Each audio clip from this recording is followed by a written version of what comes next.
Learning class में आप सभी विद्यार्थियों का स्वागत है।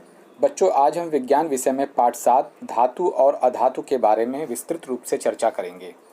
आपने पिछले पाठ में द्रव्यों के बारे में जाना, जिसमें आप लोगों ने जाना कि द्रव्य प्रमुखतः 3 प्रकार के होते हैं: तत्व, यौगिक और मिश्रण। बच्चों, विश्व की सभी वस्तुएं या पदार्थ तत्वों, यौगिकों या उनके मिश्रणों से बने होते हैं।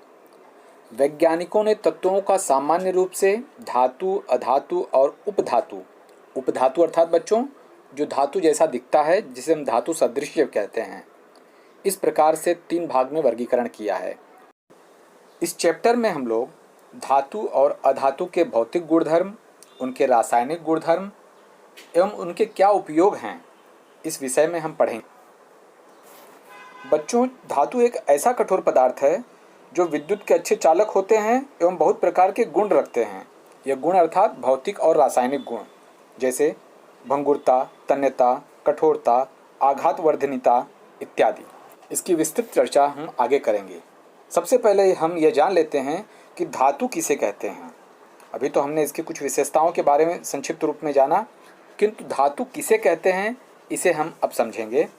धातु प्रायः उन तत्वों को कहा जाता है जो सामान्य रासायनिक अभिक्रियाओं के दौरान अपने परमाणुओं में से एक या एक से अधिक इलेक्ट्रॉन त्याग कर धनायन बनने की प्रवृत्ति रखते हैं, उसे हम बच्चों धातु कहते हैं। धातु अर्थात इंग्लिश में इसे मेटल कहते हैं। अब हम धातुओं के गुणधर्म के बारे में जानेंगे। भाग 1, धातुओं के भौतिक गुणधर्म। बच्चों, धातुओं के भौतिक गुणधर्म उनकी अवस्था, चमक, कठोरता, तन्यता, आघातवर्ध्यता, उष्मा का संचलन, विद्युत का संचलन, उनके घनत्व, द्रवणांक और क्वथनांक तथा ध्वन्यात्मकता के आधार पर किया गया है। सबसे पहले हम धातुओं की भौतिक अवस्था के बारे में जानेंगे। बच्चों, सामान्य तापमान पर धातुएं ठोस अवस्था में रहती हैं, किंतु पारे तथा गैलियम जैसी कुछ धातुएं हैं जो इसकी अपवाद हैं, अर्थात वे कमरे के तापमान पर द्रव अवस्था में पाई जाती हैं। बच्चों, जब कभी आप दवाखाने गए होंगे तो आप लोगों ने देखा होगा कि डॉक्टर के पास तापमान मापने के लिए तापमापी यंत्र और रक्त का दाब मापने के लिए रक्त दाब मापक यंत्र होता है। बच्चों, आप लोगों ने इसमें देखा होगा कि तापमान मापने पर जो तापमापी में जो द्रव पदार्थ ऊपर की ओर चढ़ता है और रक्त दाब मापक यंत्र में जो द्रव पदार्थ ऊपर की ओर या नीचे की ओर आता है, वह पारा होता है। पारा बच्चों धूसर रंग का होता है, अर्थात राख के रंग का होता है। यह द्रव अवस्था में पाया जाता है, किंतु यह धातु होती है। दूसरा गुणधर्म, धातुओं में चमक पाई जाती है। बच्चों, इसे हम एक कृति के माध्यम से समझेंगे। बच्चों, आप लोग अपने घर के किसी तांबे के बर्तन को लो और उसे नींबू से घिस दो और पानी से अच्छी तरह से धो डालो। धोने के पहले और धोने के बाद उस बर्तन में क्या परिवर्तन होता है उसका अवलोकन करो, तो आप लोगों को दिखाई देगा कि धातु का जो भाग घिसा हुआ है उस पर प्रकाश की किरणें परावर्तित होती हैं, अर्थात वह घिसा हुआ भाग चमकदार हो जाता है और इसी चमकदार भाग से प्रकाश की किरणें परावर्तित होती हैं। अर्थात बच्चों, धातुओं की अपनी एक चमक होती है। तीसरा गुणधर्म, धातुओं में कठोरता पाई जाती है। सामान्यतः धातुएं कठोर होती हैं, वे नरम नहीं होती हैं, किंतु सोडियम और पोटेशियम एक ऐसी धातु है जो इसकी अपवाद हैं, अर्थात ये नरम होती हैं, उन्हें चाकू से आसानी से काटा जा सकता है। आगे धातुओं में तन्यता का गुणधर्म पाया जाता है, अर्थात धातुओं को तानने पर वह फैलते जाती हैं और उनकी रचना तार के रूप में होती है। आप लोगों ने घर में बिजली के तार देखे हैं, वह धातुओं के ही बने होते हैं। अथवा आप लोग स्वर्णकार को सोने या चांदी के तार के दागिने बनाते हुए देखे होंगे। आप लोग देखे होंगे कि सोनार सोने अथवा चांदी की धातुओं को किसी छिद्र से खींचता है, जिससे उसकी तार बनती है। बच्चों, धातुओं के तनने के इसी गुणधर्म को तन्यता का गुणधर्म कहते हैं। अगला गुणधर्म, धातुओं में आघातवर्ध्यता पाई जाती है। आघातवर्ध्यता बच्चों, इसका अर्थ होता है कि किसी धातु को किसी मजबूत धातु से पीटने पर वह फैलती जाती हैं, अर्थात उसमें प्रसरण होता है। इसके लिए हम लोग एक कृति का सहारा लेंगे। सबसे पहले आप लोग कोई लोहे का एक टुकड़ा अथवा कील ले लेंगे।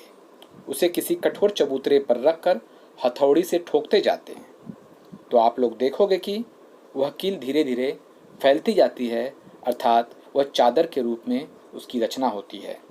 इसी गुणधर्म को बच्चों हम आघातवर्धता का गुणधर्म कहते हैं। छठा गुणधर्म ऊष्मा का संचलन। धातुओं में ऊष्मा का संचलन होता है, अर्थात ऊष्मा एक स्थान से दूसरे स्थान तक पहुंचती हैं। इसके लिए हम एक कृति का सहारा लेंगे।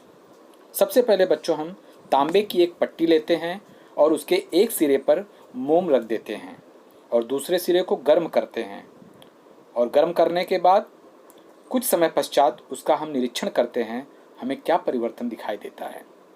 तो बच्चों हम देखते हैं कि कुछ समय पश्चात मोम पिघलकर नीचे की ओर गिर जाती है। इससे यह सिद्ध होता है कि धातुओं के परमाणुओं में ऊष्मा का संचलन होता है, जिसकी वजह से वह मोम गर्म होकर पिघल जाती है, अर्थात धातु ऊष्मा की सुचालक होती है। ये धातुएं कौन कौन सी हैं? जैसे कि चांदी, तांबा, लोहा, एल्युमिनियम इत्यादि। यही ऊष्मा की उत्तम सुचालक हैं। सातवां गुणधर्म है धातुओं में विद्युत का संचलन होता है। बच्चों आप लोगों ने घरों में विद्युत की तार देखी होगी, जो कि प्रायः तांबे अथवा एल्युमिनियम की बनी होती हैं। बच्चों जब इन तारों में विद्युत धारा प्रवाहित की जाती है तो घरों में लगे उपकरण काम करने लगते हैं, अर्थात लाइटें जल जाती हैं, मिक्सर चलने लगते हैं अथवा पंखा घूमने लगता है। अर्थात बच्चों धातुएं विद्युत की सुचालक होती हैं, इसमें धारा प्रवाहित होती है, अर्थात विद्युत का इसमें संचलन होता है। किंतु सीसा एक ऐसी एकमात्र धातु है जो इसका अपवाद है, अर्थात सीसा ऊष्मा और विद्युत की सुचालक नहीं होती हैं, इसमें विद्युत का संचलन नहीं होता है। तो अगला गुणधर्म है कि धातुओं का घनत्व अधिक होता है। घनत्व अर्थात उनके परमाणुओं में एक दूसरे से निकट रहने की क्षमता अधिक होती है। अपवाद के रूप में सोडियम, पोटेशियम और लिथियम है, जिसका घनत्व बहुत कम होता है, पानी के घनत्व की अपेक्षा भी कम होता है। अगला गुणधर्म है कि धातुओं का द्रवणांक और क्वथनांक उच्च होता है। बच्चों उच्च अर्थात धातुओं को गर्म करने पर वह देरी से द्रव अवस्था में परिवर्तित होते हैं और वह देरी से उबलते हैं। किंतु कुछ धातुएं ऐसी हैं जो कि इसकी अपवाद हैं, जैसे कि पोटेशियम, सोडियम, मर्क्यूरी अर्थात पारा इत्यादि। और अगला गुणधर्म है ध्वन्यात्मकता, अर्थात बच्चों ध्वनि की आवाज़ जिसमें सुनाई देती है। आप लोगों ने अपने स्कूल में देखा होगा कि किसी धातु को किसी कठोर धातु से पीटते हैं तो उसमें घंटे की आवाज़ सुनाई देती है। इसी को हम ध्वन्यात्मकता का गुणधर्म कहते हैं और ये धातुओं में पाई जाती है। आज के लिए इतना ही। धन्यवाद।